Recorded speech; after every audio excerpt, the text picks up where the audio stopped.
Yes, about, oh, your mother was a reporter? yes, for the Everson Public Library. Yeah, I talked to Jim Berg, and he says, no, there's not any. There you go. Over here. Here you go. I'm just going to say hello and good evening really quickly. My name is Reg Wilford, and I'm one of the volunteers here at the Nooksack Valley Heritage Center, and Eileen and I are really pleased and excited that you've all come out tonight. Thank you so much. This is the very first event of its kind here, and we hope to make it a monthly event. And tonight we're really fortunate to have two gentlemen from our community who are steeped and well versed in the history of the area, Mr. Jim Berg and Mr. Dwayne Dunlap. And this is going to be an informal kind of a thing, you know. I think that questions and comments are welcome to come from the group here. And we have no real structure. We're just going to see where things go. This meeting, or this event, came out of one of our committee meetings that really just turned into a storytelling event. And we had so much fun doing it that we thought we'd formalize it and make it a real event. Hi, Lisa. Hi, Reg. I have something to say to you. Oh, okay. All of the research that you've tried to do on your place that you live at now, the man sitting next to you, Mr. Leonard Warner, is going to answer the 2/3 of all your questions. And I'm going to fill in the rest. Okay. Because I have it written down in my pocket, the last part of that question, and he has the first part. That's fantastic. The answers. Well, I've already got what I came for. That's great. Nice to meet you. Well, thanks, Lisa. There are refreshments here. There's popcorn, you know. Get up and come and go as you please. And I guess we'll turn things over to these gentlemen somewhat. And Need some more chairs back there. yeah, we will. We've got brought some up here, and we'll get some more as they bring them in. Put a couple over here, I think. We've turned the air conditioning off just so we can hear a little bit better. If it gets a little warm in there with the fire and everything, just let us know. Keep it close to the fire. Get the water. Good to see you. So, Mr. Jim Berg, maybe you can tell us, where were you born? Where did you grow up? Well, is this thing on? Hello. There it is. Hey, we got a. That's right by your head. Speak very loudly, but I thought I'd better subdue myself a little bit today because there are people who get offended by my loud voice. My children, for instance. The Berg family arrived in my mother's side of the Berg family arrived in 1883 from Minnesota, from Pennsylvania via Minnesota. We came when the railroads got here. We were not into covered wagons and all that sort of stuff. So when they put railroads through, we decided to go west. And this is where we ended up. And the Pritz family had come the year before and told us what wonderful climate this was, or especially the ground. And if you've been in other parts of the country, you'll realize that we live in paradise out here. Yep. And those people who were homesteaders were looking for good ground, and you'll hear all kinds of stories across country of the people that found the good ground, had big farms. The ones that didn't find big ground, some of them made it, some of them didn't, and it was all had to do with the ground. So we did well out here, and there were four brothers and my great-grandfather who homesteaded here. So we had 5 homesteads, and plus the Pritz homestead. And then my grandfather married into the Kale family, who homesteaded on this side, other side of the river. So we've been here a long time and go back to a lot of families.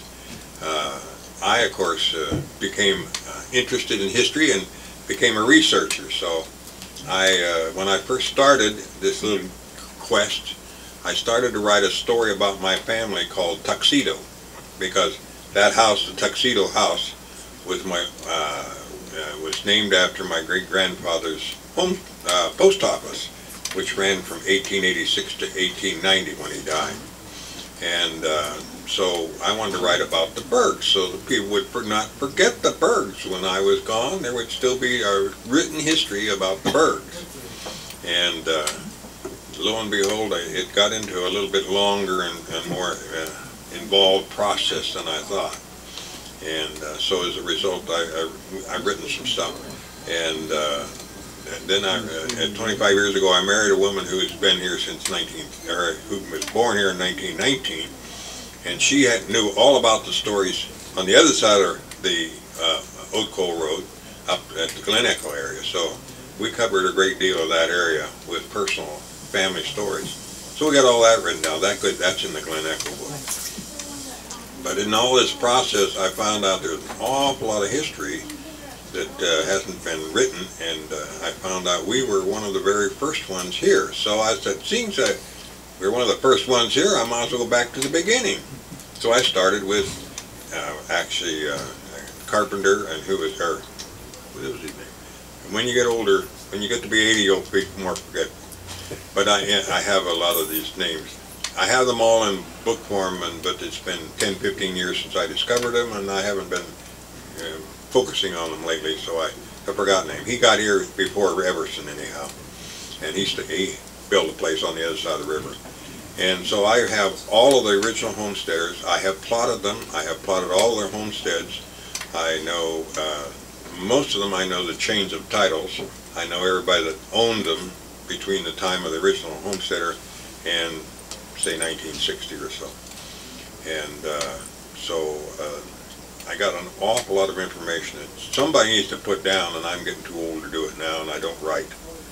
I had very difficult time getting through English anyhow, and I've already got 3 books in print, and I think that's about the limit I'm going to go. But hopefully I'll get another writer that can write a lot of the stuff down that I've found out. But anyhow, it develops a lot of stories, and a lot of the stories that my mom told and her dad told were not totally accurate. And so I have tried to become more accurate with the stories that I'm trying to research. So my idea is to become more accurate. But there's an awful lot of, almost all history begins with somebody who remembered something. If you have some place to start, you can go back and research it. For instance, one day I was doing genealogy, and I said to my mother, well, this lady and her 2 children died on the same day. That must have been a traumatic event. And she says, oh, it was, but you don't want to know about it. Have you ever told a researcher you don't want to know about it?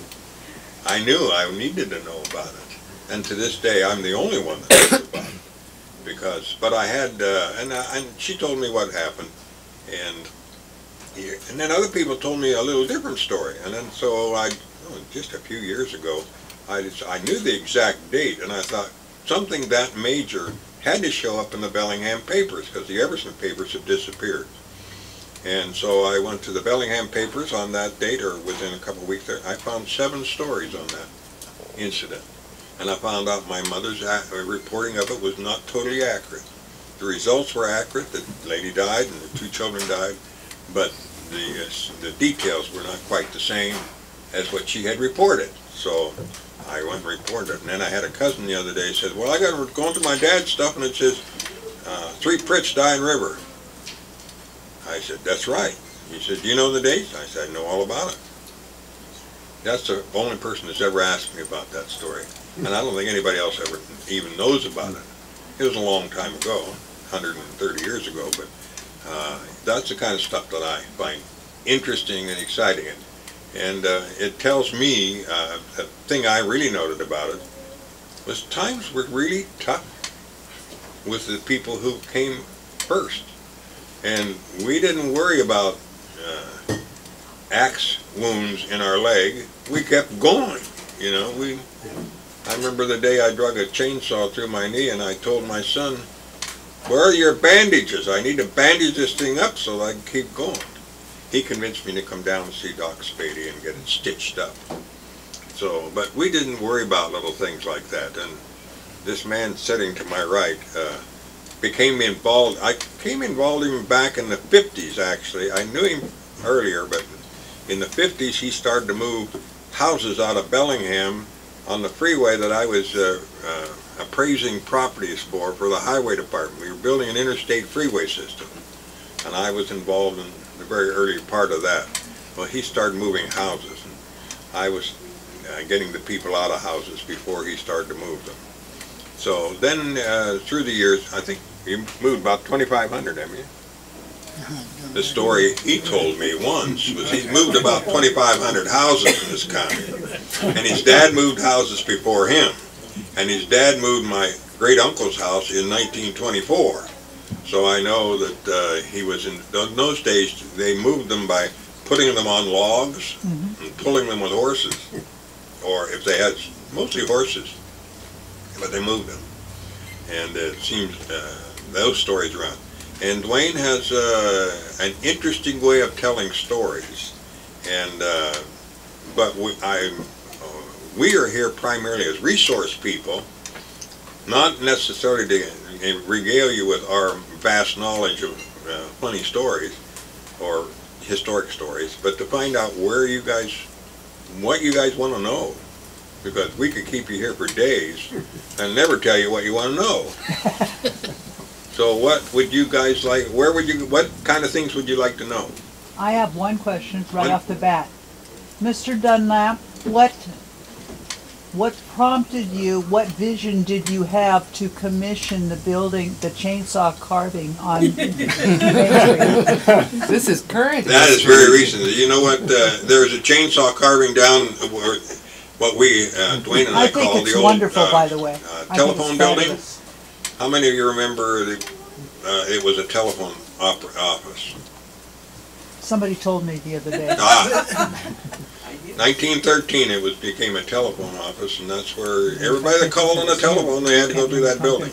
And then they moved it over to Nooksack, and that became a residence. Actually, you didn't have to. If you knew your neighbor's ring, you could ring it. Well, that's true.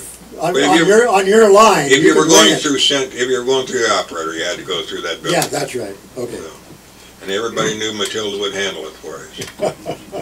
And who was the other operator? There was all kinds of them. Well, there were two main ones at first. Matilda and another. Matilda was his first substitute, wasn't she? Anyway, and then they had this big tree, and they decided to cut it down, and then it ended up with a tall stump, and Dwayne went hunting for a chainsaw artist, and I'll let you tell the rest of it. Yes, you are. Tell your story. I think it's fabulous. The question was that they asked, so you had to tell them your inspiration. Well, the stump was there, and I was trying to figure out what to do with it. And my chainsaw wasn't quite big enough to cut it off, and so I decided to have it made into a carving. And I think he did a real good job. Great job, yeah. He spent a little more time than he anticipated. What idea did you present to him as to what you wanted it to look like? Because I stopped and talked with him, and he told me that you had asked him to make it look like a pioneer, a logger. Right. And so what inspired you to, was it like asking him to make a representation of the pioneer spirit or logging or what? No, I give him 4 choices of what he could do. One was a fisherman holding a salmon, and the other was a logger, and the other was just a plain pioneer. And I had one more, I'm trying to think what it was now, but then we had 4 choices. A miner, prospector, that would squat down, but he figured that was a lot more work, and the stump wasn't quite big enough to get the squat that he wanted to put into it, so he ended up with the pioneer. You know, after I took pictures, I went home and I started thinking, anybody who passes by this carving, I don't care if they're from Canada, Alaska, California, Mexico, across the United States, when they see that chainsaw carving, they will know that this is Nooksack Valley, and they will never forget seeing it. It's just to me, it's making history as he did it. Right. I think it's great. I just wanted something to do with the locality. I mean, either a miner or a logger or a fisherman. Those are the three things that started here that made the county. Well, thank you for doing it. Thank you for asking him to do it. I think it's fabulous. I enjoyed watching him do it. Yeah, he did good. How he could just start with a chainsaw. Just amazing what they can do with him. Oh, yeah. He's an artist, there's no question about it. Oh, yeah. Who did it? And what other questions? Yeah, who did it? Who's the carver? Yeah. I remember His name is Steve Steve Orns, Orns. I think it is. Steve Orn. Yeah. Orn.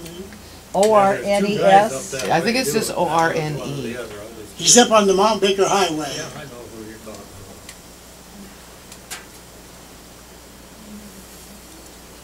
about. He's Dwayne, not cheap, but he does a good job.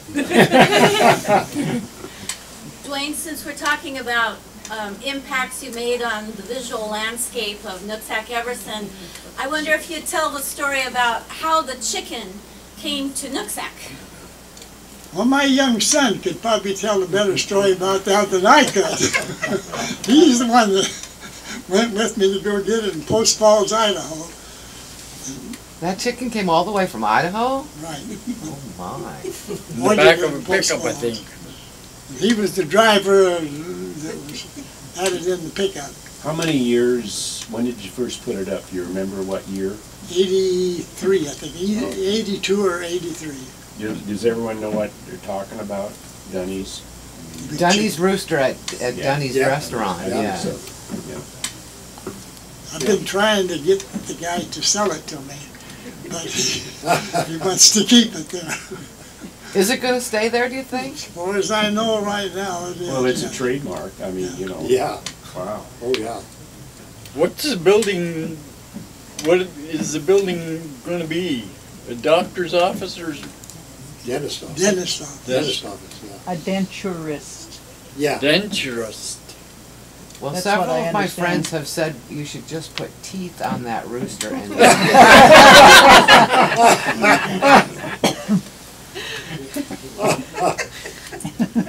And Dwayne's married to probably the only woman that ever wrote it. She did? She got up on it. You got any pictures of that? Yeah. Good to know. That's a historic picture that should be someplace around here, someplace. A barb up on the rooster. You must have had an awful big ladder to get her up there.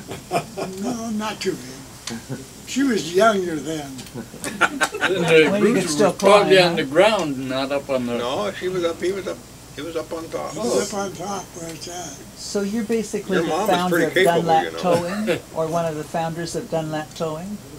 No. No. Different That was the Money family. I'm not the When did? Well, I knew somebody had more money than God. I wasn't quite sure if I was sitting next to him or not. Well, when did, well, we're on the Dunlap moving. When did it start? Do you know? I'm not for sure, no. We know it was in 24 at least. Because that's when they moved my grandfather, my great uncle's house. That was before I was born. Yeah. Not much. 1 year.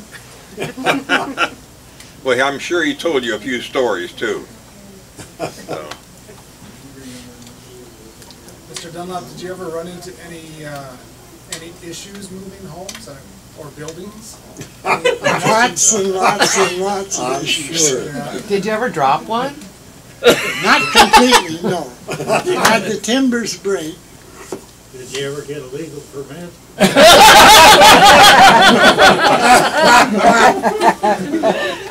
Wrong question there.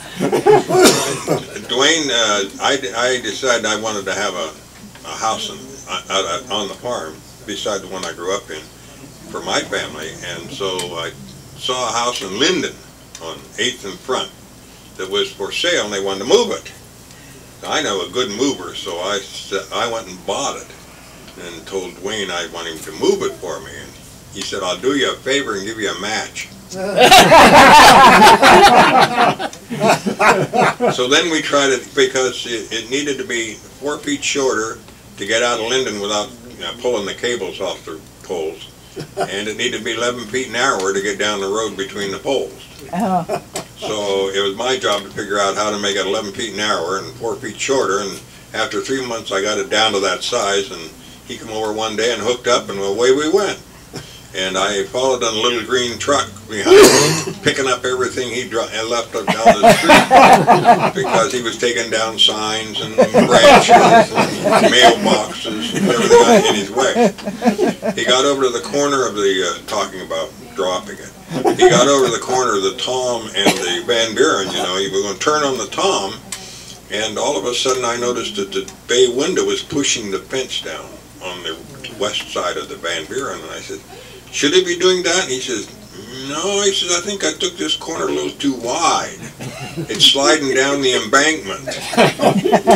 This house weighs about 60 ton, he thinks.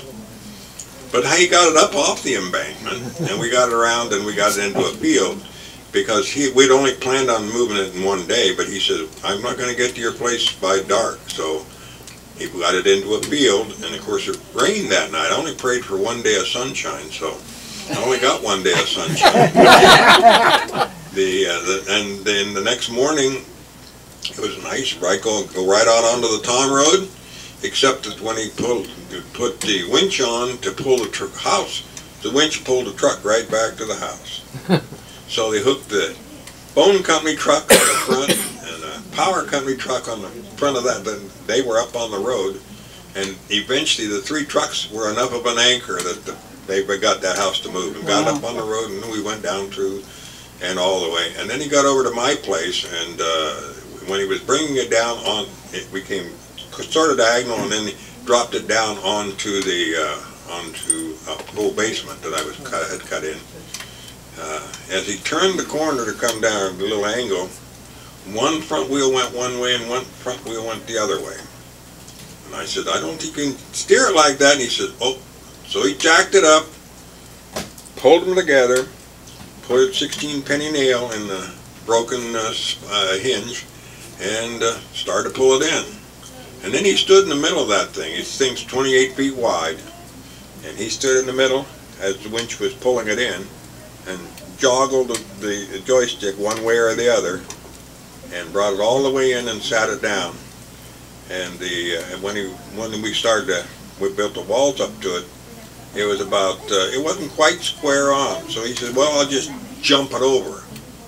Take a 60-ton house and jump it over, and he did. He just cattywampused it, and it fit right on the, and it didn't have more than an inch to spare. But I don't know, I still on this day have no idea how he stood in that middle and brought that thing right in on top of my footing, which was 8 feet below the side of the house. And but he did it.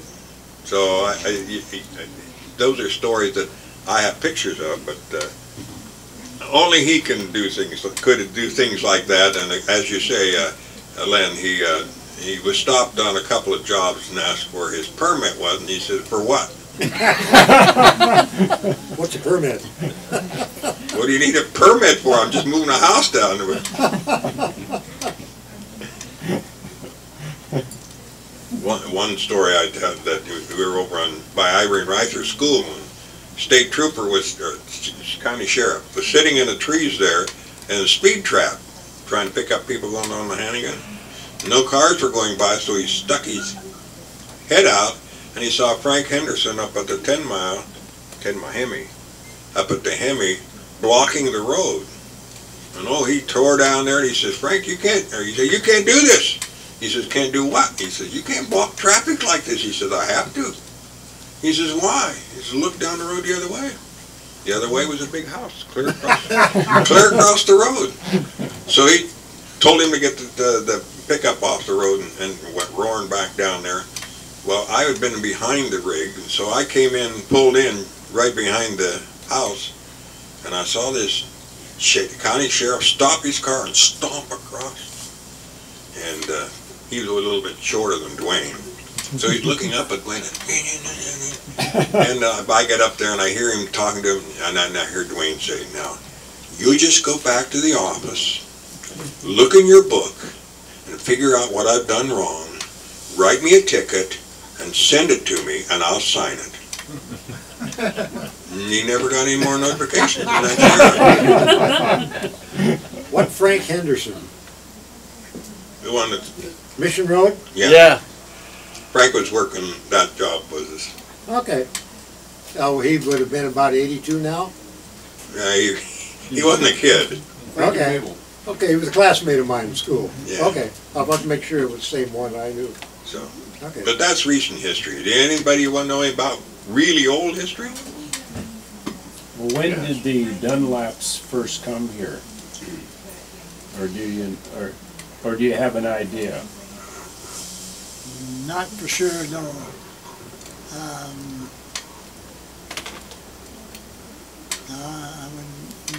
It wasn't, we're not the old timers, but they were in Oklahoma before they come out here. Oh, okay. Or I should say when they first, like, came to Whatcom County. Is that? Before he was born. I would say in the Yeah, 1920s. Okay, Where were you born, Dwayne? Nooksack. Oh, that's wonderful. Were you born at home? Yeah. He didn't go very far in his life. 90 years in Nooksack. The only time I really left there was in the service. Went over to Kale, Egypt, and spent 3 years over there in the service.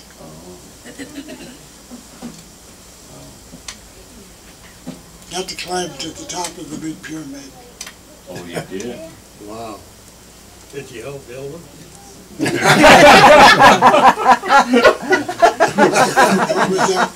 said, did you help build the pyramid? Boy, that's a slam.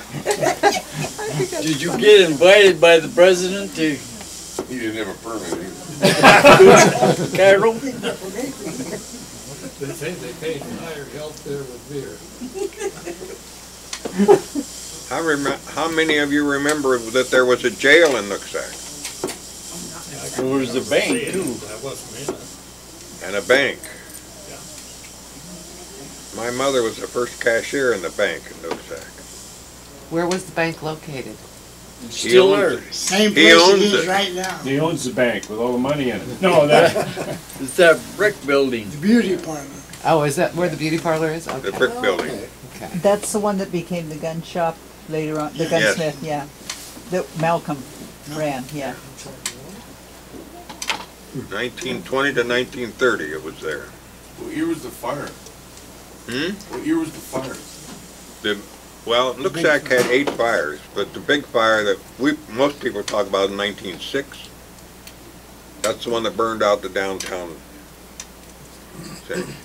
There's one in 1908 too that's very interesting because they had rebuilt some of the buildings, and they had a big fire up at Glen Echo, up by the mill, where the mill is now, and all the men from around here went up to fight the fire.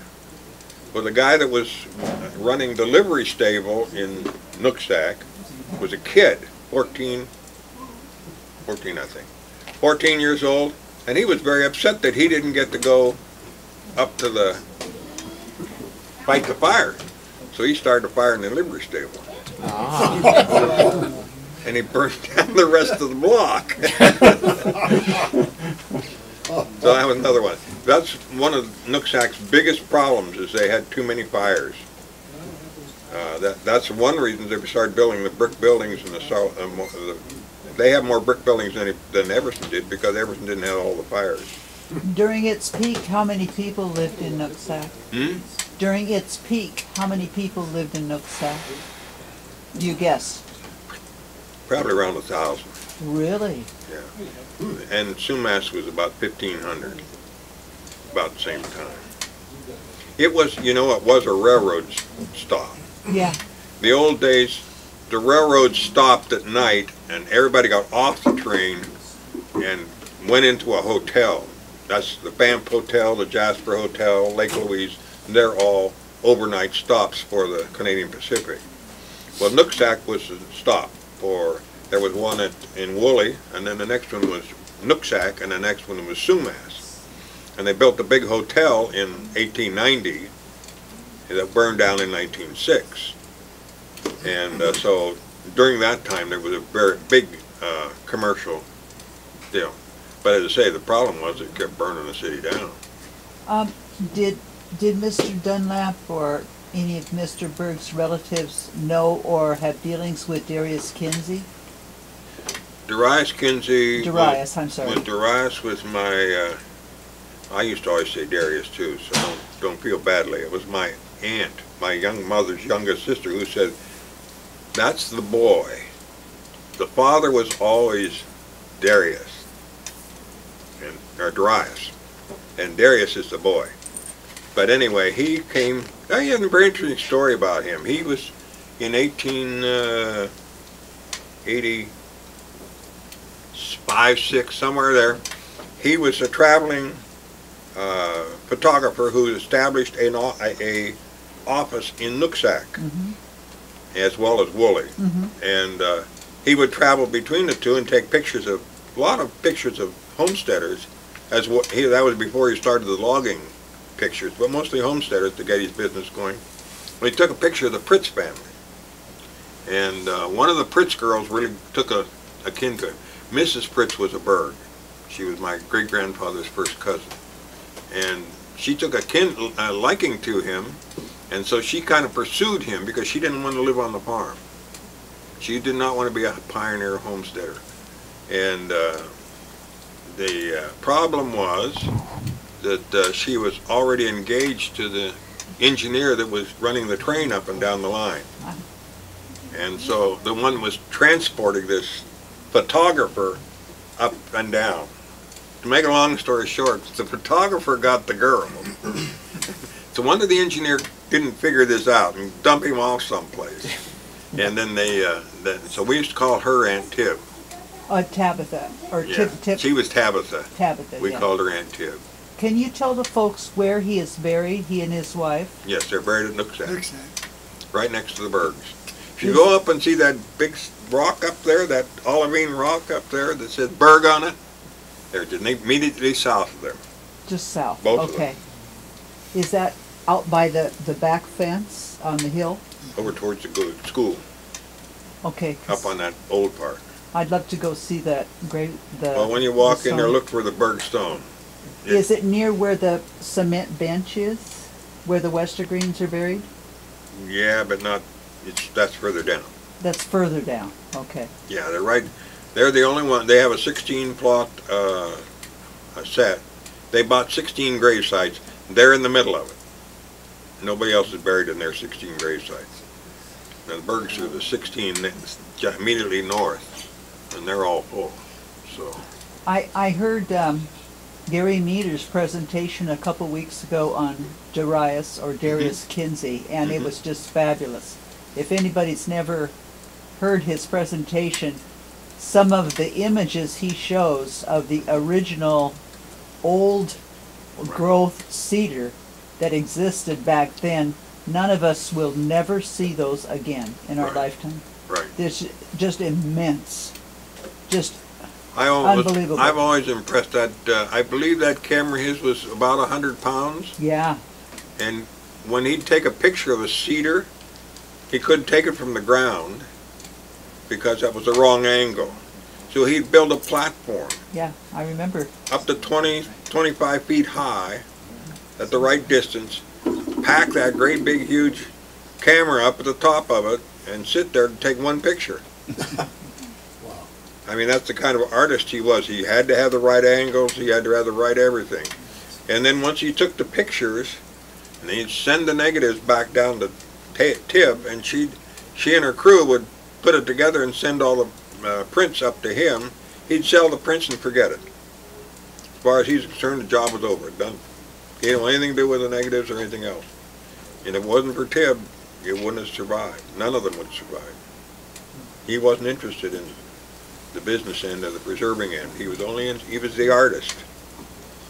And beautiful images he did though. And he saved the logging industry. The images of the logging industry were primarily his. His brother was more the businessman, and he was the artist. So they started in Snoqualmie. That was their first place, and then they moved to Nooksack, and then to Woolley. I just think it's one of the long list of legends that existed and still exist in this community that a lot of people don't know about. I mean, oh yeah, it's a name that we recognize, or some people might, but yet there's so many other people who live in this community that are legends in their own right, and no one really knows of them or what they've done. That's true. And it's just amazing to me to talk to these people and find out that the amazing things that they've done that no one knows about. I mean, sometimes I want to cry when I think about it. I think of my great-grandmother Kale, Charlotte Kale, when she came, and they homesteaded across the river from Everson. And but every Sunday she would row her canoe across the river to hold Sunday services for the Indian tribe, the Nooksack. There were 3 tribal sites: Indian Jim over at on Stickney Island, and then there was George Sulius, who had his village right here where the park is, and then there was another one down at the Forks.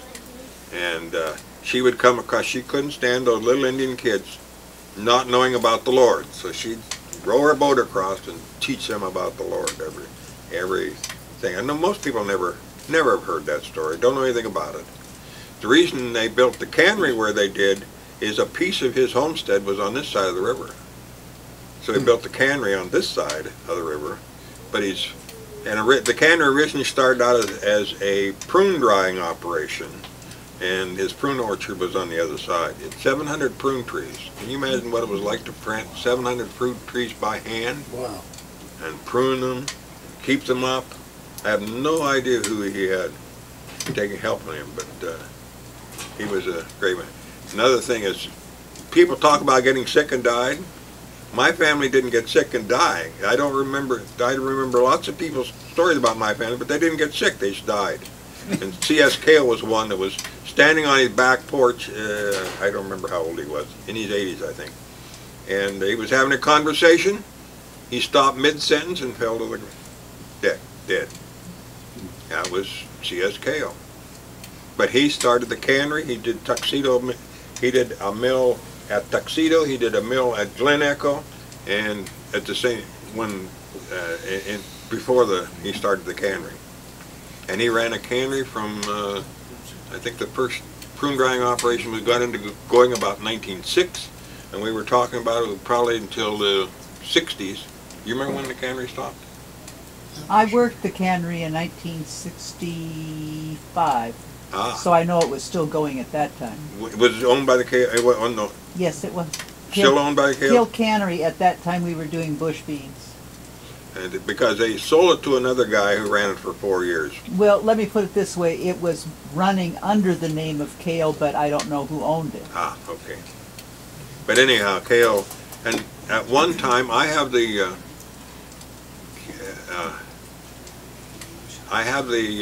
payroll book from 40 to 41, 1 year. There were 550 more or less people that were hired by Kale Canning Company, the Kale Canning Company wrote checks to in that 1 year.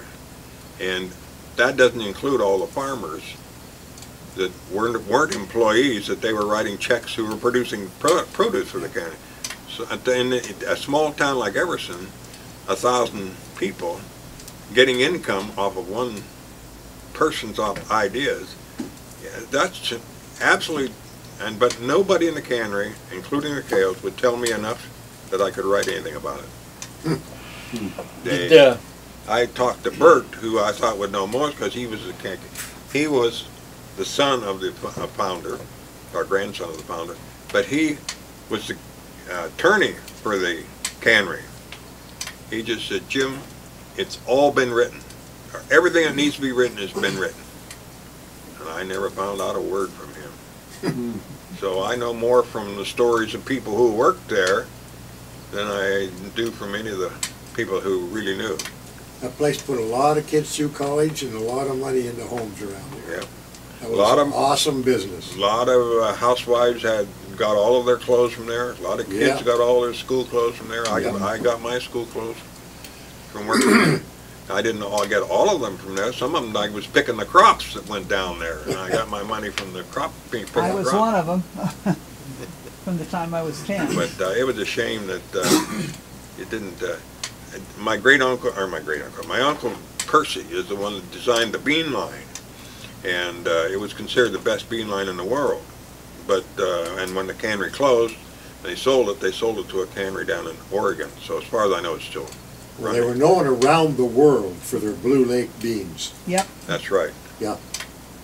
And their primary during the war, their primary supply, they supplied the army. That's when we got to doing the gallon cans. Was when we were doing the armies. The condensery was, Carnation was right there too, wasn't it? Carnation was across the creek here, or right across the that was built. It started out as a Jersey creamery. In the old days, we didn't sell milk. There was no refrigeration. The only thing you sold was butter, and then so all they were interested in was the cream. So you separated out all the cream and sold the cream. And they made butter out of it, and they sold the butter. Who was the blacksmith? Washington? Tony Washington? Connor? Bobby Connor. Bobby Connor. Bobby Connor was the blacksmith in Nooksack. Alice Coggill tells me this story. Every day on his way home, he stopped in the Mather store, her dad's store, and bought a pound of butter. On Saturday, he bought 2 pounds of butter because they weren't open on Sunday. Must have had a big family. I think he had 2 kids. 2 kids, I think. They like butter, obviously, in that family. Well, and because my family is the one that would make the butter and barter with the Mather store. They would make butter in their own house, and then they'd put them in molds, take the mold down, and they'd buy something else with the butter they'd turned into the store, and then Bobby would come along and take it home. My dad shipped there for a while, and at first they were picking milk up just 1/8 of a mile down the road on the old Durr farm, but they wouldn't come up and pick his up just 1/8 of a mile, but they'd pick it up if he took it down there. So he did that, and then later on he was milking more and they were picking it up, and he was raising calves. Well, you don't need whole milk for calves after a certain age, so he was separating and putting the cream back in the can. Well, the field man comes out and said, "What are you doing with the rest of your milk?" And he told him, and the guy said, "Well, we want all of your milk or none of it." Dad said, "All right, you can have none of it." Separated all of it and put it on the train at Central, which is the beginning of the Central Road. That was the old BB&BC Railroad, and shipped it to Seattle. Can you imagine what that was like in the summer with no refrigeration? He said sometimes you take the lid off the can to about take your head off. I have a question. Yes. Since yesterday was Mother's Day, can we talk about your mothers and how they supplied income to the home, if they had any extra jobs, or how did they help support the family when you were growing up? The mothers and fathers were an integral team because most everybody was a subsistence farmer. When they came to this country, everybody worked together as a unit in order for the family to just survive. So they all had different jobs. And normally the mother's job was in the house, keeping the house together, cooking, all that sort of stuff, and also running and keeping the garden, because the husband was either in the woods or with the cows or building fences or something like that. And then as they evolved to the point where they had a little better things, some of the women would be able to work in the cannery during the summer to get a little money for clothes or little extras. But my mother, when she graduated from high school, she went to work in the bank, worked there 1 year, and then she went to work for the Rochdale. But as soon as she got married, she quit working. And my dad was the breadwinner, and she kept the garden and the house together and all that sort of stuff. And but there was, I don't remember any woman thinking of a career outside of being a mother. Being a mother and taking care of the kids and keeping the house together, well, that's a full-time job anyhow. Yep. You don't need to think about anything else if you've done that. And I remember one of the things that people don't think about, but during the war, we were back in Pennsylvania. My dad was from Pennsylvania. Mom went back there and married him. And she was from here, so she knew how to garden. Those people back there didn't know how to garden very well, so she gardened empty lots. But she gardened for the neighborhood. The neighborhood got their food because this was Depression times, and people would not have eaten had she not kept the big garden up. I remember once we had almost one whole lot full of tomato plants. Because back in East you can raise tomatoes really easy.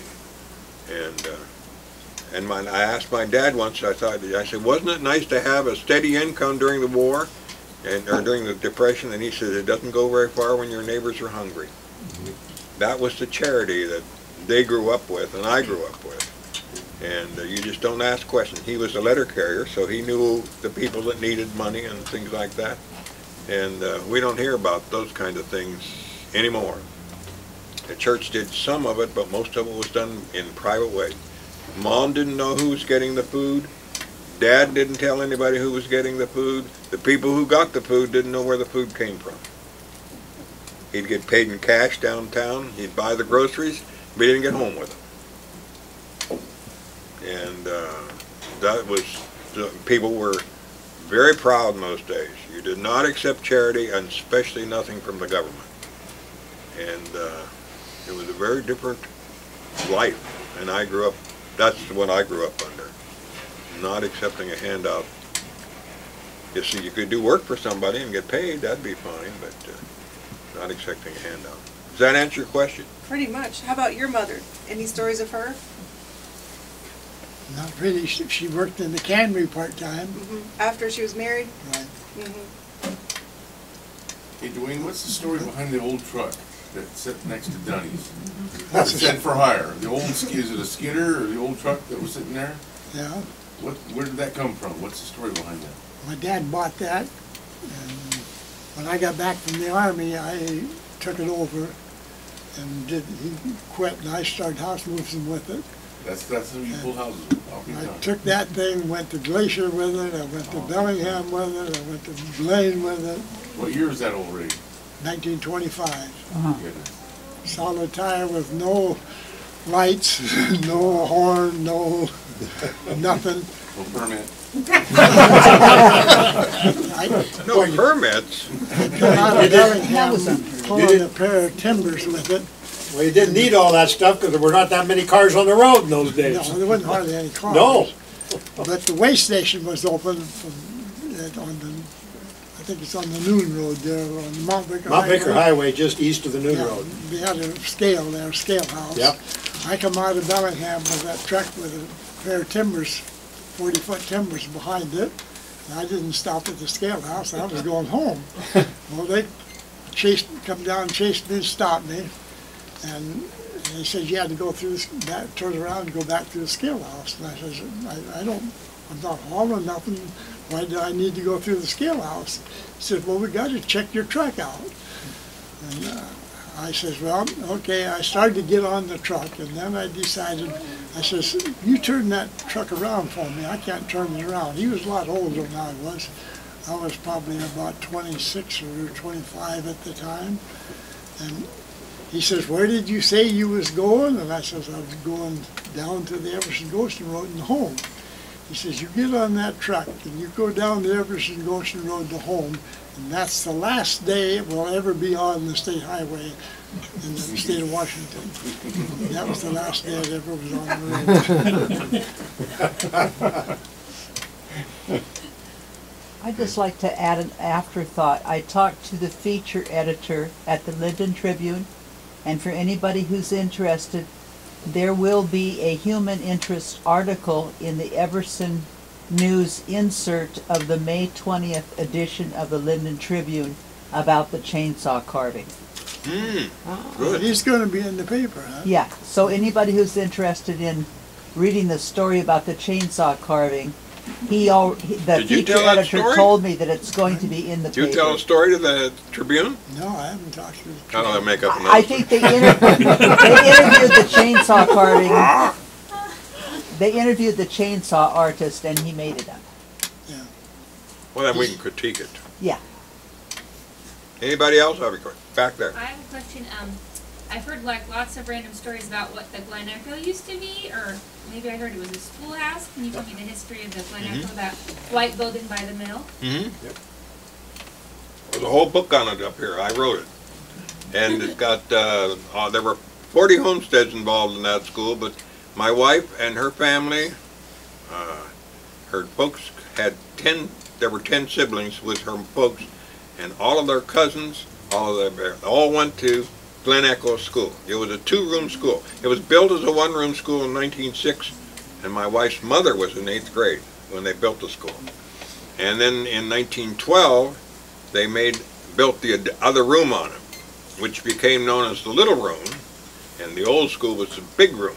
They were identical in size. The little room had the grades 1 through 4, the big room had grades 5 through 8. One of the things I thought was very interesting in the thing is if the principal who taught the big room kids did not pass the 8th grade exam, which was a state exam, they were fired. Jim, how many years before the existence of Glen Echo was the South Pass School in existence? South Pass School was actually after. Was after that? I take it back. The first school was at the Crossing in 1875. And then it was the largest school in the county, bigger than anything in Bellingham or Blaine or Ferndale or anything else, because it was a boarding school.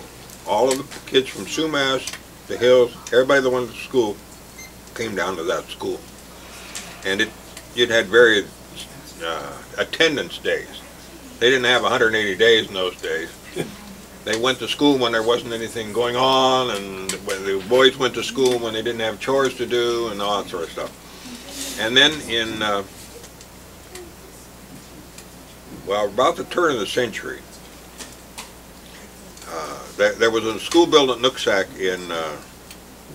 the first Nooksack school was in 85, I think, which was up where the cemetery is. And there were 2 schools up by the cemetery. Then the city kids got tired of walking up the hill, so they convinced them to build a new one down where the Reformed Church is now, and that was built out in 1906. And about that time, there were enough students around all over, they were building these little schools, like Glen Echo, like Liberty, like South Pass, like Hopewell, Lawrence, 10 Mile, Timon. All these little schools started to develop, and Roeder was built earlier. That was built in the 70s, I think. 1870s, 1880s. That's now the auction barn. The first school was not the auction barn. Oh, okay. The first school was a log school down on the river, and it went down the river. Okay. Then they built the one up on there. Then they built the one that is now the auction barn. Yeah. But most people don't remember, even Noltes who lived across the street from the old school, don't remember the old school was across the street. Yeah. So Noltes are my cousins, so I know that. And then in 42, they all consolidated and became the school districts we have now.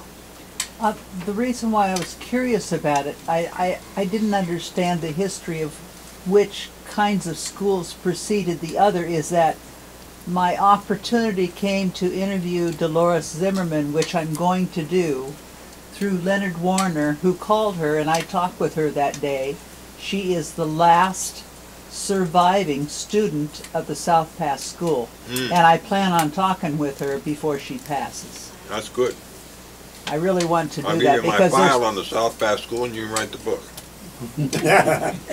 when I'm done with my current projects, I'll be happy to help. Okay, we I got know why I'm talking to this man here, so I pretended like I was a resource and started asking questions, and it was very fascinating. He said, he found me, he looked all over for me, he found me. I thought, what a wonderful legacy for the community, because anybody who does drive by, I don't care where you're from, they're going to see the history of our community depicted in that person, and it will always be there. Unless somebody has a match. And if they do, I'll shoot them personally. Anyway, it's a pleasure. It's a pleasure to be done now. turn a century. You like old things? I do. Thank you. So, You will? Give me your number. I would love it. I would absolutely love it. I've got some old things, not that old, when John went to Francis told me one story of how he became the field man and the representative for dairy farms because he worked down south at the time. And they called him and asked him if he wanted to come and talk about he was a field man. And Francis was the first person who told me passed away that WCDA became dairy gold. I always thought it became cinnamon. Or Whatcom Farmers Co-op. She says, no, it became dairy gold. I says, I have their milk box, their wooden milk bottles that I refinish. I use it as a small coffee table in my living room. I look at it every day. And I've got some old children's school desks from Pennsylvania Ironworks dated 1887. So I've got, remember the old crane hoist things you used in barns with the chains that come up through and they, if you turn it upside down, it actually makes a whole they would be fighting over it. I don't use it for that, but I use it in my living room and people look at it and they go, what is that? I said, it came out of my daddy's barn. When he'd finish up, had the big steel, the big steel girder, track that it ran on with the little chains, you know. So Greg, did you come here to give your dad hat? To load in the barn. I can't remember the exact name that you called it. See, the stories is the same as I said before, but a lot of them are different. Yeah, every time they get told they're a little bit different. Hay chains, hay hoists. I don't know, all I knew, it was there in the barn, and then the barn fell down, and I saved it. I knew that piece was history, because no other Victorian era things were made are the same kind of design out there, you know. You don't find those kind of Victorian era things anymore. Not the original. It was so intricate, being popular. Wood was all they had.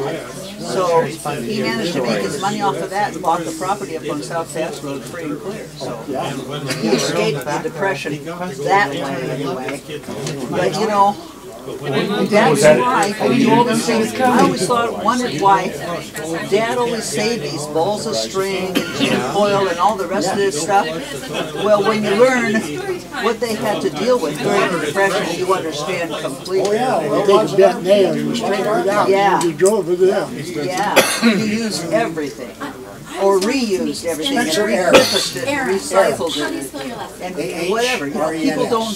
People live today in a disposable society. Yeah, it only lasts a couple of years. Throw it away. No, I do live on the Everson Goshen property that I was born on. But I'd love to get your telephone number. And the north half of Fazan Lake. Thank you for the invitation. I would love to take a tour. Like me once I Yeah, half I've been thinking about that for years. I Yeah, they said that you moved there, didn't you? You almost have to have a local codfish. They used to know nowadays, yeah. Whose place was it at one time? No, I grew up in the central. We sold off part of I know I'm really well. Museum is shape got of a the T. other set of trustees. 3 acres from the central road went out into the middle of the lake. Side by And off the side. middle 40, I one took came a up to the Everson contract Goshen with Road. Wilder Construction. Well, we sold off, well, we've sold 60 acres, we still have 100. It doesn't have an old fashioned. Museum, 50-foot benches, and I got the 40-foot.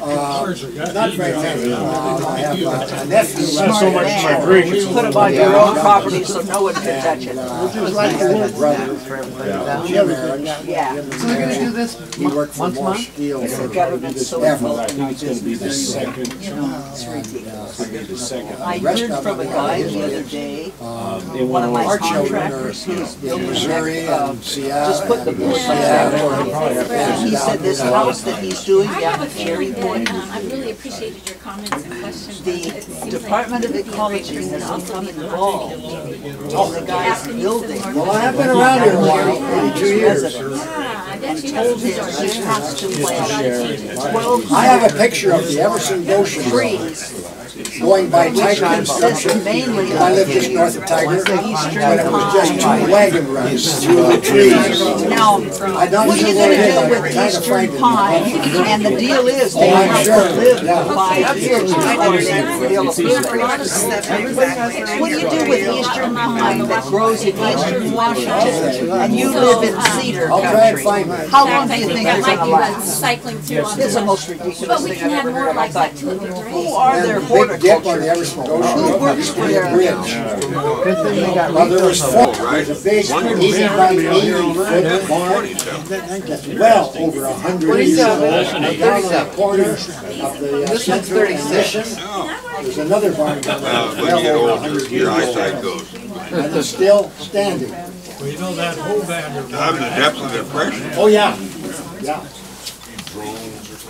But the big one down on the old deer farm, $7.20 is hard to come by. That's yeah, the problem. Lou Durham. $7.20 is hard to come by. The joints are mortised and tenon with wooden pegs.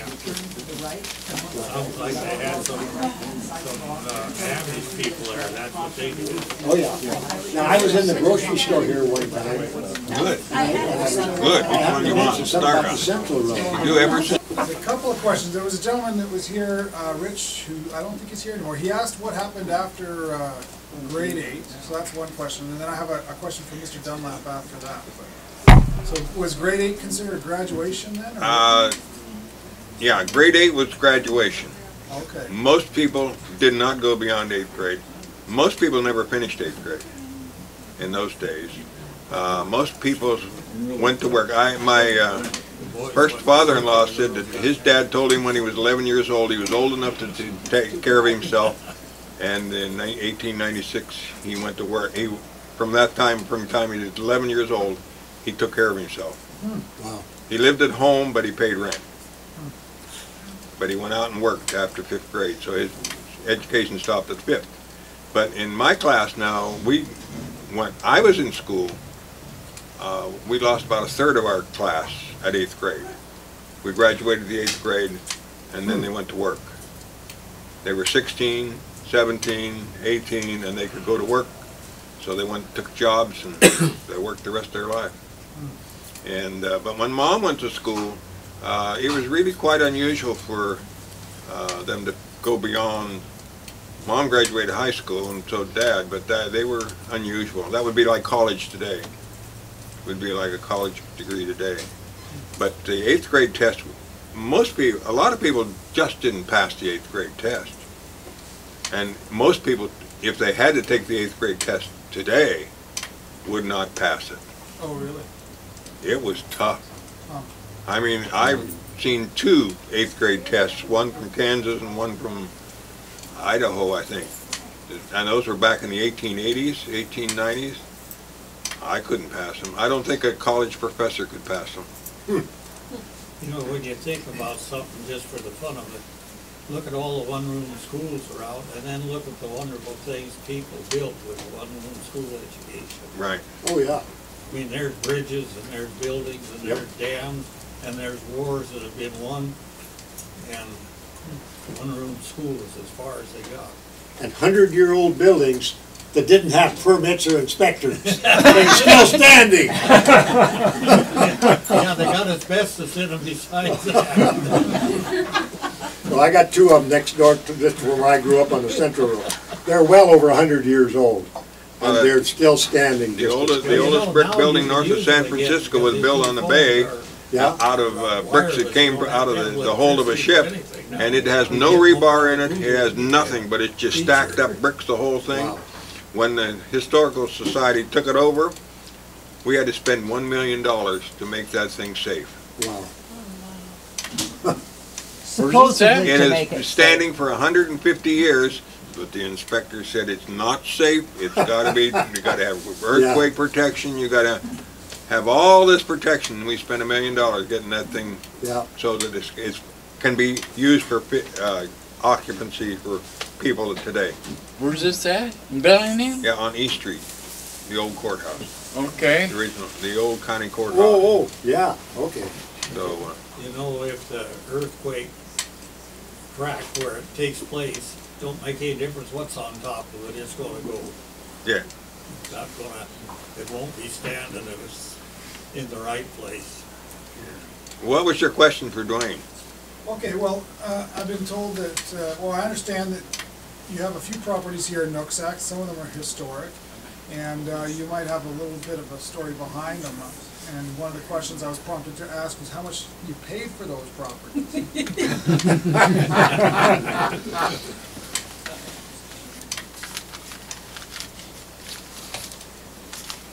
My dad bought them in 1936 and 1937. And the front property where the drive-in, or where the dentist office is at now, he bought it on a 10-year contract from the county. The county, it was just vacant land, and he went in and said he wanted to buy it. And they made him out a contract for a treasurer's deed from the courthouse in Bellingham. And the price of the front lots where that building sat was $90 because it was on the highway. It has road frontage. That included 3 lots.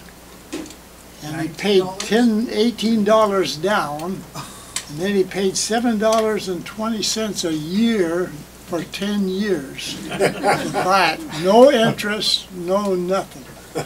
Just $7.20 a year payments. So then he wanted the land in behind where I mow lawn, the back lots. So he went down and bought that. And that one he paid $10 for, 3 lots. And he paid $2 down, and he paid $2 a year for 10 years to buy it.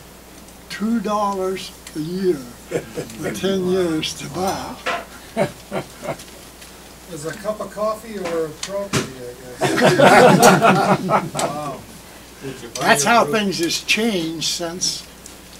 Wayne became the landlord of Nooksack because he had this little problem that people got in trouble and they wanted to get rid of some lots, and so he'd offer to buy them for 25, 35, or whatever they wanted for them, and he'd buy these lots. So he had lots all over Nooksack, and he had this little business he called house moving, and people had buildings, and he'd pay $1, $10 for a house. He'd move it over onto the property, and then he'd he'd fix it up, take out a mortgage to fix it up, and then the rent that came off that house paid for that property. So it cost him maybe, besides his moving cost, maybe $100 per house. Tell his secrets now. Did you buy your groceries from 4 for $5 Charlie too? Pardon? Did you buy groceries from 4 for $5 Charlie? Right, yep, that's right. So who is that? Were you going to entertain us with something? Pardon? Did you say you had something entertaining to tell us? I don't know if it's entertaining or not. You're entertaining. So just Who is this 4 for $5 Charlie? Somebody asked me about if I had anything on house moving that was different. I mean, and I figured that Frank Roberts in Bellingham that had the Dodge dealership hired me to move a house that he bought because he wanted to build a new house on it. And so I went in there, that's been about 50 years ago or so, and moved this house off of his property. Well, the first thing when you move a house, you got to break holes through the concrete to get holes for the timbers to go through to jack it up. Well, the first chunk of concrete I broke hit something in the basement that made a lot of racket. So I went around to look to see, and there was a metal barrel that was in the basement there, and I called up Roberts and told him about it. It had stuff inside that I told him I wanted to buy it from him. He says no, he was going to find the people that owned the house that he bought it from, because he's sure it was some of their relatives who would want the can and whatnot and what was in it. And so I let it ride by for a while, and every time I'd see him, when a year went by or 2 years, I'd ask him about if he's going to sell me this barrel. No, he says, I still haven't found the owners, but I'm still looking for them. Well, then about 4 years went by, and he died with a heart attack, and I forgot about the barrel. Well, then the church in Bellingham on Cornwall hired me to move a building for them. They wanted to add on, and they wanted this building out of the road. So I went in there and moved this building, and the youth minister was in charge of it, and I got to know him pretty well, and I got through with the job. Well, he called me up and he says, I want you to come in, I got something for you, and if you want to know if I could come in to Bellingham and meet him. So I went in there, and he opened up his trunk, and here was this barrel. He says, the woman that owns this, has it, knows that you want it, and she says, you give us such a good deal on moving the church building, I want you to have the barrel. So she gave me the barrel, and I was very tickled to receive it.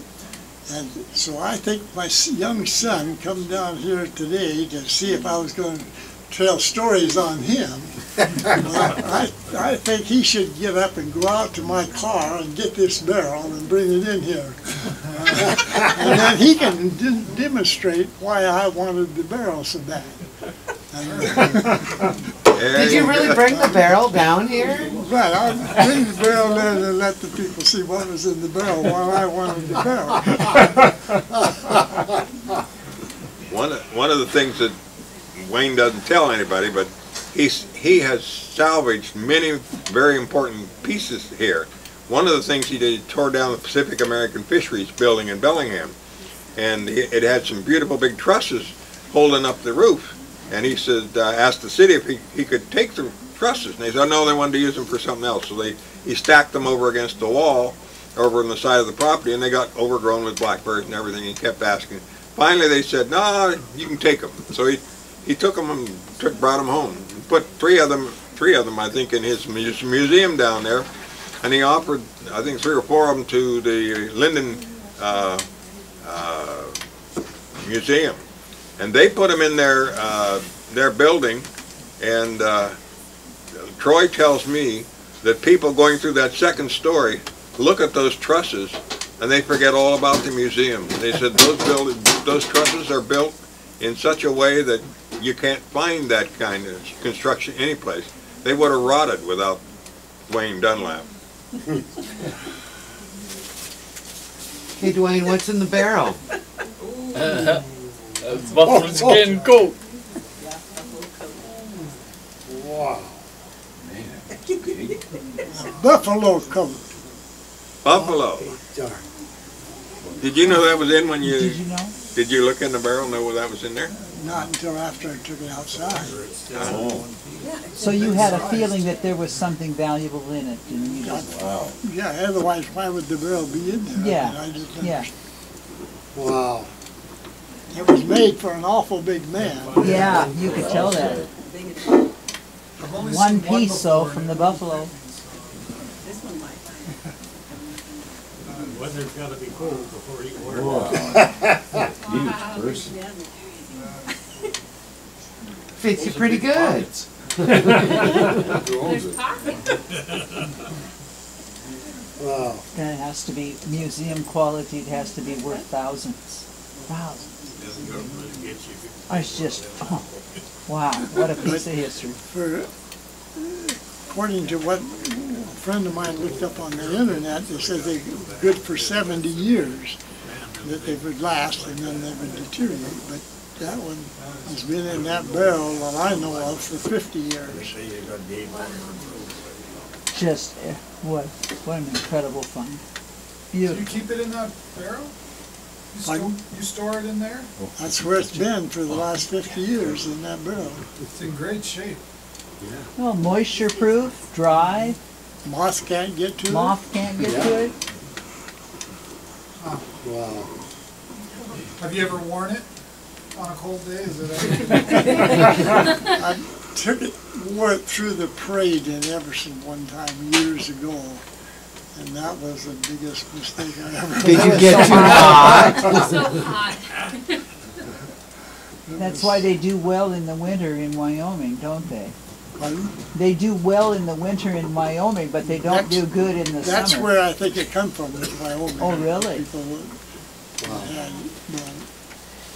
Thank you for sharing that. That's just an incredible story. What a piece of history. Is there a tag on it anywhere? Even just as significant as the barrel, even as significant as the barrel, the Carnation malted That's milk right. barrel is just incredible. Oh, yeah. Yeah, people would like to buy the barrel. Yeah, More than Yeah. with the that coat. was what the creamery became, right? Was Carnation? Well, it says Seattle, and then it says Milwaukee, Wisconsin on the barrels.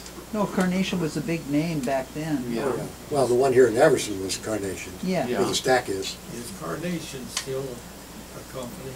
I don't know. I think it went out of business. But there was ardents on Carnation, and when they started to form Darigold in 1918, my grandfather told my dad, he said, "You guys are crazy. You cannot buck those people." Well, Darigold stood the test look of what time, happened. you know? Yeah.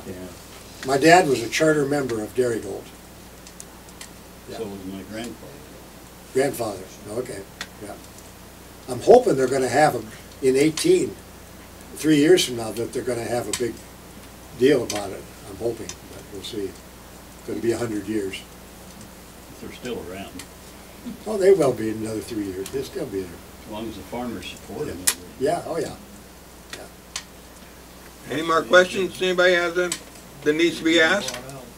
It's just burning in your mind and you need to have an answer to? Feel like we hit the grand finale here.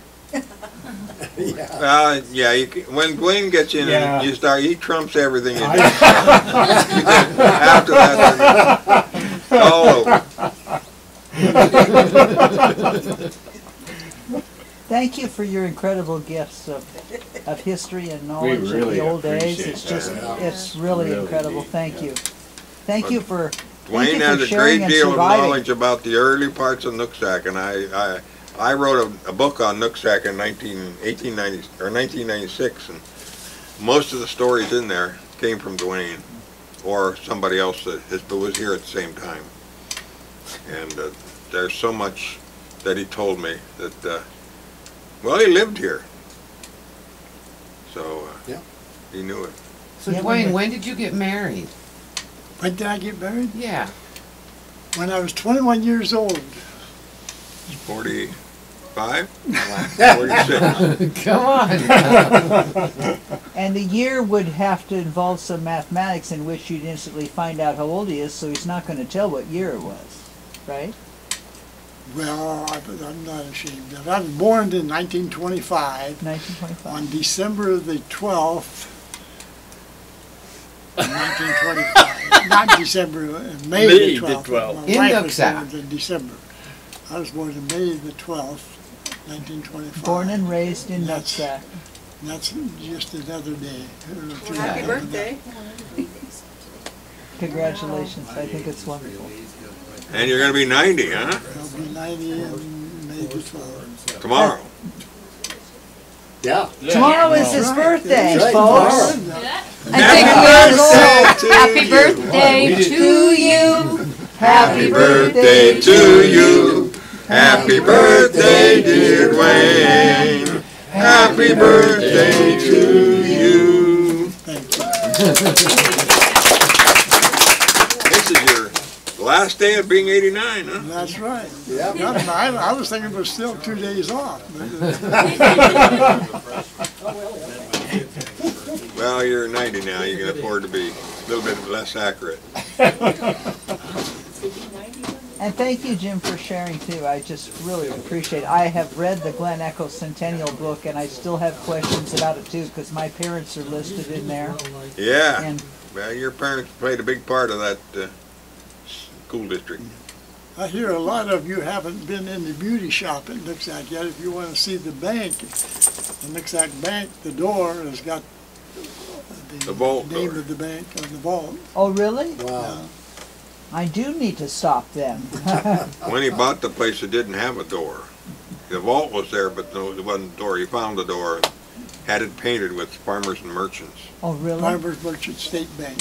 state banks, just like the original. Oh, neat. It's worth going in and taking a look. After you told me a while back there, I went and had a look at it. I'm gonna have to pop my That's head in cool. there and check it We're out, all too. going to have our hair done soon. You don't have to have your hair done, just go in and tell her you want to see the door. Okay, I will. Thank you so much. Mr. Dunlap, what's the building on the corner there? It's kind of a pink color. It looks like it's missing part of the roof a little bit. Which The old freezer build, that old freezer North, place? north on the corner. The Rochdale. Yeah. The Sturman's grocery store? I You don't mean know, across it's all- from the it's all park? boarded up. Yeah, that's the old Sturman's store. Yeah, it used to be a grocery store. That used to be Sturman's grocery Yep. store. It's right across from the park. They used to have freezer lockers. Yep. Right, when In we the back. first moved here, they I had remember freezer that. lockers. We had one there. That's where the hotel was. Yeah. That Oh, burned yes. down in 1906, and then they built that building in 1913. And the And it was Sturman's called family the owned that Rochdale. grocery store. The farmers built it. Who owns that now? Is that? It's still Ballard owned it.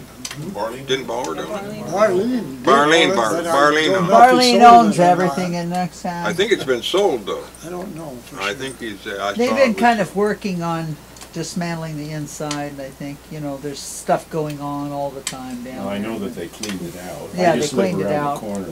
Yeah. Yeah, it had frozen food lockers there for. Years. When I was a kid, Yep. I remember being scared silly. Once I went in there and that door locked behind me, I didn't know if I was ever going to get out. They're going to freeze in there. I'd go down, Mom, and say, go down and get me some meat out of the freezer. It was a scary experience for a little boy, I'll tell you.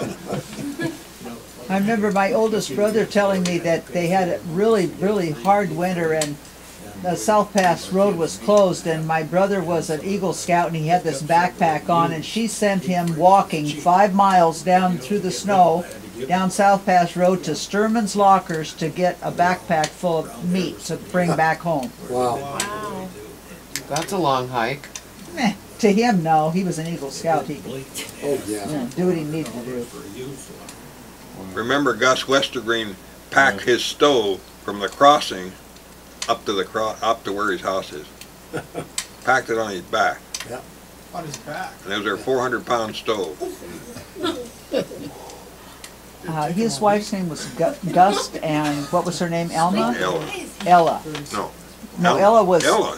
Albert's wife. Yeah. Alma was. Gus' wife's name was Alma, wasn't it? Or something like that. Boy, now I know it. I'm confused. It's in the book. It's in the Glen. It's in the book. Read. Yeah, in those days, I remember Mervyn Meininger lived on the corner of the North Pass and the South Pass, and we didn't have school bus. When he'd stay for football practice, he'd have to walk home. Oh, sure. From down, he'd walk down. I think he went up to the North Pass. Anyhow, he'd have to walk home and then still do chores. Yeah. And I thought no sport would ever get me to walk that far, and that'd be every night.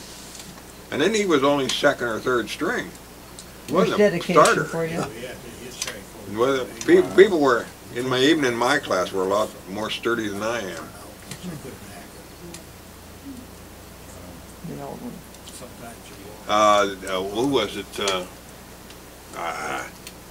Guy from Linden. Jake Mayberry. No, older than that.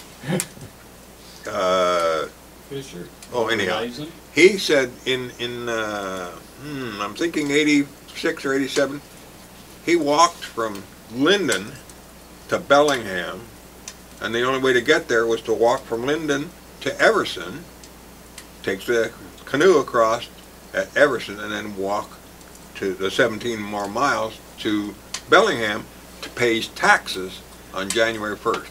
Is that Berthelsen? Is it Berthelsen? I forgot. Berthelsen? Boy, those names don't, used to came to me real quick, now they don't. So he walked 25 miles basically to pay his taxes, and then he stayed overnight at the Rotors, and he walked back the next day. Wow. How many of us like to pay taxes well enough to want to walk 25 miles through 4 inches of snow to pay our taxes? Hawley. Which one of the Hawleys? It was Hawley anyhow. He wrote that in his book. I was always, that sticks Was with it me, Emmett that Hawley? impresses me that There was somebody Emmett? walks 25 miles through the snow. I'm sure he probably took some of the other neighbors' taxes in with him and paid them at the same time, but he doesn't say that. He just said he walked in there, stayed overnight at the Rotors, and then came back out. I don't understand people who do that. When we got here, we got off the boat, or we got off the train in Bellingham, and when we got here, we got off the boat at the Darius and walked out. So there was no transportation out. We walked out. This has nothing to do with Everson, but you're talking about walking so far. I just read a book called The Long Walk about people that were prisoners in Siberia that walked 4,000 miles. And it wasn't just walking across country. I mean, they were in mountains. They walked across the Gobi Desert. It is quite a story. 4,000 miles they walked. Just to get out of Russia? Out of Russia, Siberia, yeah. They were in a prison camp in Siberia. But 6 of them broke out and walked, and I think only 3 of them made it. Anyway, that's kind of sidelight, but you talk about walking. Yeah.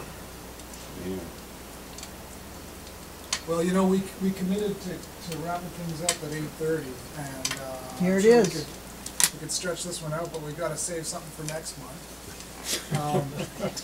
Jim mentioned he would be interested in coming back again, and thought we'd have a quick discussion just kind of on topics and things that people are interested in learning about. Does anybody have any suggestions of? What about like how transportation changed, like when the bridge came in and how roads developed and like all of the transportation and that sort of stuff? That I'm pretty Jim well has versed a lot on. of stuff on that, yeah, so. We can give you names and dates and who built the railroad and whose railroad it was and how they did it. Infrastructure, we call it nowadays, yeah. It's hard to believe that the first transcontinental train in the north here was through Canada and ended in Whatcom. The Canadian Pacific did not go to New Westminster by that time. It came to where the Abbotsford is and then came south. We paid them back. Our rivers end in Canada. So, that's the way my wife's dad came across. Came through Ellis Island and went north to Montreal, and crossed on the Canadian Pacific, and then, and of course, when he came, he went all the way to New Westminster and then went down by boat to Stanwood, where all the Norwegians were. So, did they have to know where they were going, or did they kind of just? Did they sort of know they knew they were heading west, but maybe they didn't know they were going, or did they? Well, he knew. He had a brother and a sister in Stanwood. Okay. But she tells the story that when her family came, when the 3 kids were here, 2 brothers and a sister had come, each one had come. The oldest brother came 1 year, sent back money. The sister came the next year, and the next year the next oldest brother came. And 2 years later, the rest of the family came, and they came in by boat to Seattle, and they went from Stanwood down to Seattle and walked the streets for 3 days until they ran across them. Wow. They had no idea Seattle was, you'd go to Seattle, but where are you going to meet? They could have just emailed. Send him a text or something. You know, Jim, I'd be interested in hearing next time about, I'm always compelled by your stories about how the community treated each other and how people took care of each other. Mm-hmm. And I'm guessing that's probably one of the biggest, I mean, I see a lot of examples of that now, but back then it was, you know, it was essential for the whole community to survive. Yeah. Not just one family. I asked one fellow, Don Swanson, once, I said, what did you do for news in 1900 or thereabouts? Because there was no way of communicating except telegraph. And so what did you do? And he says, the world was 1 mile from the house, and we knew everything. We didn't need to know anything beyond that. And I thought, wow. Wouldn't that be nice? Isn't life different today? Now we think we have to know what's going on in Siberia or Timbuktu or Seattle or wherever. And we think we have to know now, instantly. I read the internet news and I think, why do I read this? I don't need to know this. After you do know it, you don't know nothing. After you read it, you wish you didn't. Yeah, there's some of it I wished I didn't. That's true. That's why I think it's so important to know what went on back then. Yep. I'd also love to hear about some of the characters, some of the kind of... I'd also like to hear about some of the renowned characters from this area. You know, some of the stories and the ones that are written down. Probably have a few of those. Well, there's a lot of stories that haven't been written down yet. I mean, Len probably has a bunch. Dwayne has never written anything down. He doesn't know how to write, I don't think. I can testify he does. Tell them how you completed your schooling. I went into service is how I completed No, my schooling. the principal told him one day, if it's more important for you to go hunting than to come to school, there's no sense for you to continue in school. So he didn't.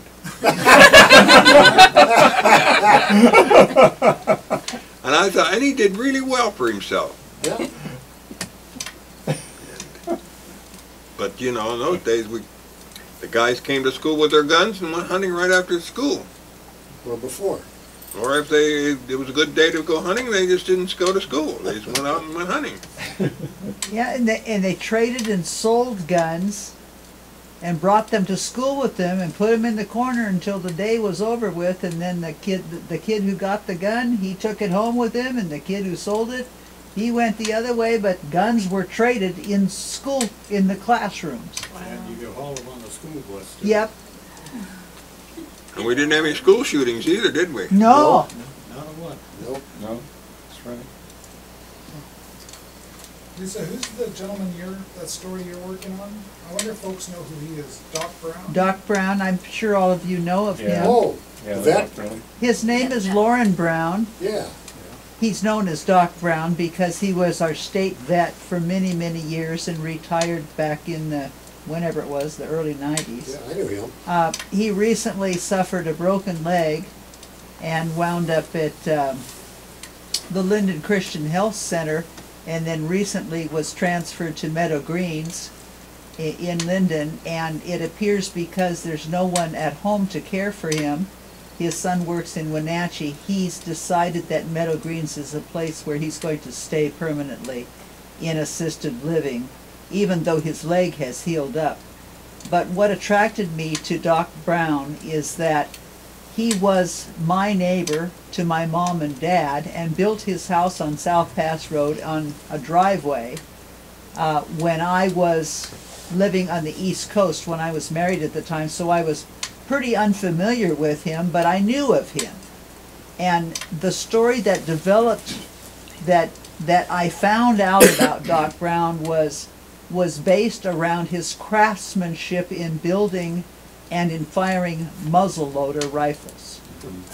And this is probably what he's most famous for, other than that the fact that he quashed an outbreak of brucellosis throughout all the dairy herds in Whatcom, Skagit, and upper Snohomish County at a time when brucellosis was so, it was like a pandemic in the area, and many of the dairy herds all had to be put down because the disease is caused by cows, the calves eating mom's milk, and humans eating whole milk that has not been pasteurized, because at that time, of course, they drank whole milk right out of the tank after you milked the cows. Tank, cans. Yeah, and an infected cow would give that infected milk and mixed in with the tank, and the people would become infected and die as well. So in doing so, he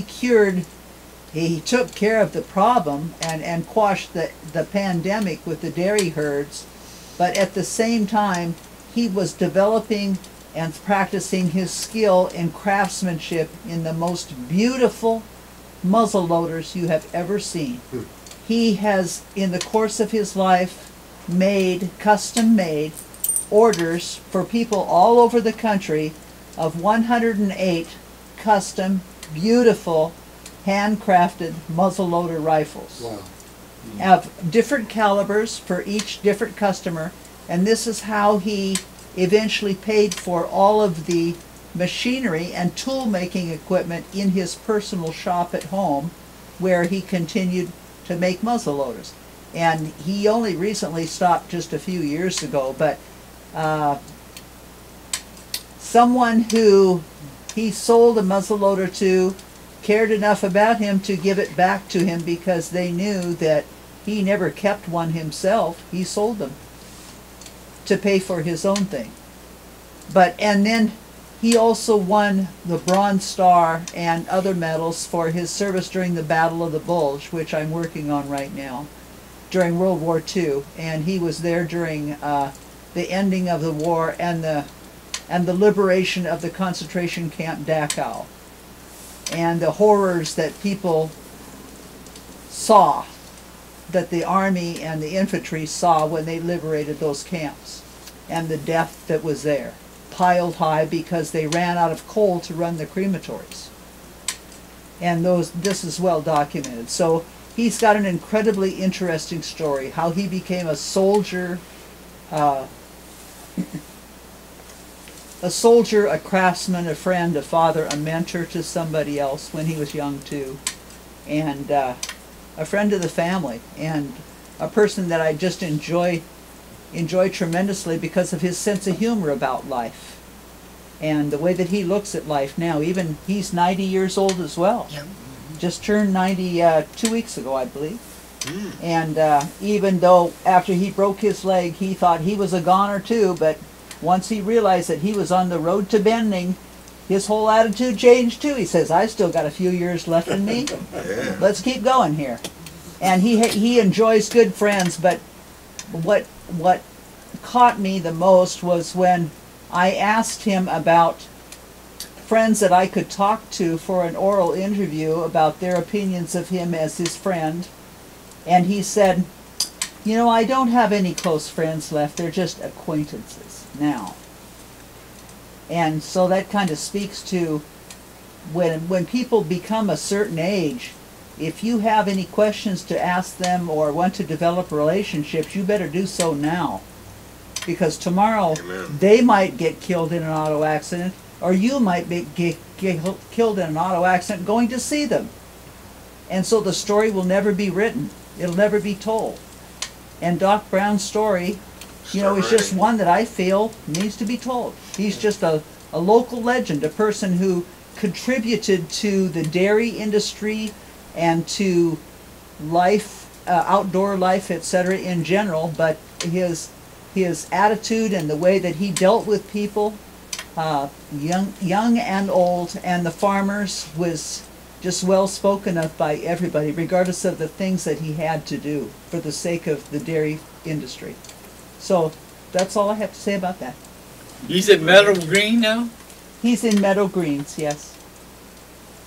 Did he pass along his skill with the?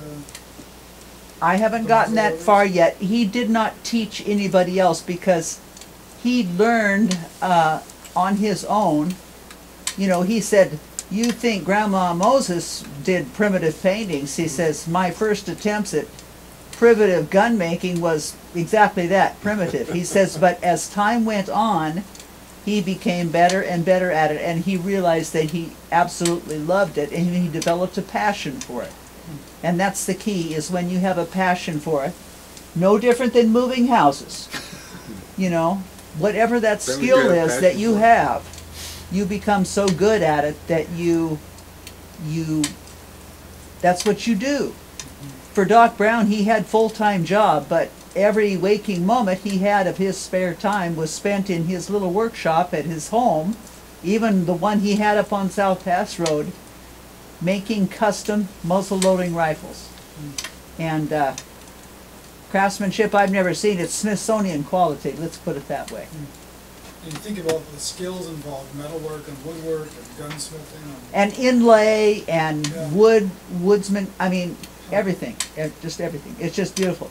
And I have some portraits of him that he took. He made a leather outfit of Daniel Boone because that was one of his heroes, and with his muzzle loader, and he's wearing a coonskin cap. And I asked him, I says, "Where'd you get the coonskin cap?" He says, "Alongside the road." He says it was just a piece of roadkill. He picked it up and he says, "This will make a good cap," so he made a cap out of it. I've been tempted to do that myself. Yeah. Now I'm going to have Anyhow, so that's about it. Now you're inspired. Yeah. Time to go. Yeah. Thank you so much, folks. Thank you, Mr. Dunlap and Mr. Berg. Yes, thank you both. Glad you're gonna be 90 tomorrow. Happy birthday. I have a piece of paper. I'd like to get Mr. Dunlap's telephone number. He promised to give it to me. You gained a little day. Whatever. Because we become Second buddies. Pictures Not little of buddies, you, we just all we're of gonna you exchange probably got telephone numbers captured on because he's film invited me tonight. for a Does little anybody personal have tour any when the weather objection gets to us good. using Yes, you this? should go take a little Possibly tour a of this picture place. might Yeah, appear on our that's a little paper Facebook for you. page. We hope to make a DVD. Do you have a That Would I would give be- money for I it? think I No. do. But be you get our delightful. What's your eternal name? gratitude. I'm Nancy. Does Nancy Your mom anybody didn't walk have out. Any money for it? objection Dandy to High. being Dandy immortalized? There you go. Thank you. Dwayne, she wants to get your autograph. I wanna, I wanna give your telephone number, Dwayne. 966-730. Awesome, thank you. Bye, Vern. It was When nice is a meeting good you time again. to contact you? Oh, so much. In the mornings or in the evenings? Mornings Are you Bud's boy? Mornings up to anywhere from 6 to 9. Is he still around? And then he's out with it. I'm good now. and meetings from when, 5 to 9.